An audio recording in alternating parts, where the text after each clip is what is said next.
மேட்ரிமோனியில் பதிவு பண்ணி எத்தனை மாதமாச்சு, காசு மட்டும் வாங்குறாங்களே தவிர இன்னும் ஒரு பொண்ணோட ஃபோட்டோ கூட அனுப்ப மாட்டேங்கிறாங்களே. ம் ஆஹா, என்னது அழகான ஒரு பொண்ணோட ஃபோட்டோ வந்திருக்கு. ஆத்தி, இப்போ தான் புலம்பணும், அதுக்குள்ளே அனுப்பிச்சிட்டாங்களே. ஃபோனை பட்டு பேசுவோம். ஹலோ, யாருங்க பேசுகிறது? நான் கைப்புள்ள பேசுகிறேன். ஆமாம், உங்களுக்கு எவ்வளோ வயசாகுது? இங்கே பாருமா, எனக்கு வயசெல்லாம் கல்யாண வயசு தான் ஆகுது. பேர் மட்டும்தான் கைப்புள்ள. உங்களை மட்டும் இல்லை, உங்கள் பேரையும் ரொம்ப பிடிச்சிருக்கு. பிடிச்சிருக்கா? அது போதும். அப்பாடா, இத்தனை வயசு வரைக்கும் கல்யாணம் ஆகலையே, நமக்கு பொண்ணு கிடைக்குமான்னு இருந்தேன். நம்ம பேரோட நம்மளை ஒருத்திக்கு பிடிச்சிருக்குப்பா. ம் ஆமாம், உங்கள் பேர் என்ன? என் பேர் சுந்தரி. ஆஹா, முந்திரி மாதிரி பேசுகிறாள் ஐயா. ஆமாம், இது உன்னோட நம்பர் தானே? ஆமாம், என்னோட நம்பர் தான். எப்போ வேணாலும் நீங்கள் பேசலாம். ஓகேம்மா. என்ன அது, 6 மாதமாக ஃபோன்லேயே தான் பேசிக்கிட்டு இருக்கோம். ஆனால் ஃபோன்பேயில் பணத்தை அனுப்பிக்கிட்டே இருக்குமே ஐயா. நமக்கு பொண்டாட்டியாக போகிறவ தானே, அப்புறம் என்ன? ஆமாம், என்ன புலம்பிகிட்டு இருக்க? வாப்பா வா. எப்போ வந்த ஊர்லேருந்து? நேற்று தான் வந்தேன்.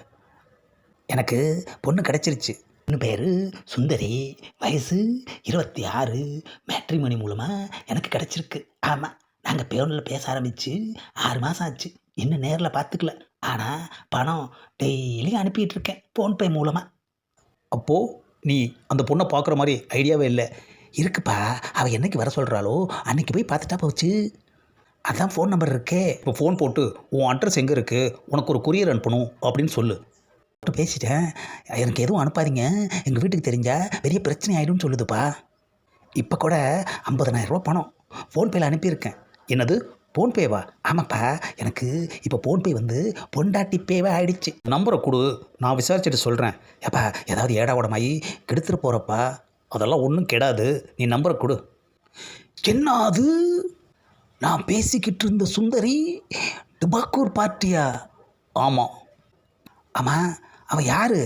அது சும்மா டுபாக்கூர் மேட்ரிமோனி ஒன்று வச்சுக்கிட்டு இந்த மாதிரி கல்யாணம் ஆகாத ஆம்பளைங்க யாராவது ப்ரொஃபைல் போட்டால் அதை வச்சுட்டு நான் தான் பொண்ணு அப்படின்னு சொல்லிட்டு பயங்கரமாக எல்லாத்துக்கிட்டையுமே பணம் கறந்துருக்கு.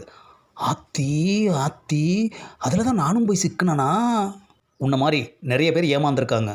முன்ன பின்ன தெரியாதவங்க ஃபோனில் பேசினா எதுக்கு நீ பணம்லாம் அனுப்பிக்கிட்டு இருக்க? என்ன ஏதுன்னு ஒன்று நேரில் பார்க்கணும், இல்லை விசாரிக்கணும். என்னோட தப்பு தான்பா, பொண்ணு கிடைக்கிறது கஷ்டமாக இருக்கே, விட்டுறக்கூடாதுன்னு சொன்னேன். ஆமாம், அந்த வீக்னஸ் பாயிண்ட்டை தான் அவங்க யூஸ் பண்ணிக்கிட்டு உங்ககிட்ட இருந்து பணத்தை கறந்துருக்காங்க. பொண்டாட்டியாக போகிறவதானன்னு சொல்லி ஃபோன்பேயில் பணம் கத்தையாக அனுப்புனேன் ஐயா. இன்றைக்கி ஒரு பொண்டாட்டி வாங்க முடியாத நிலைமைக்கு நம்மளை கொண்டுட்டு வந்துட்டாலே.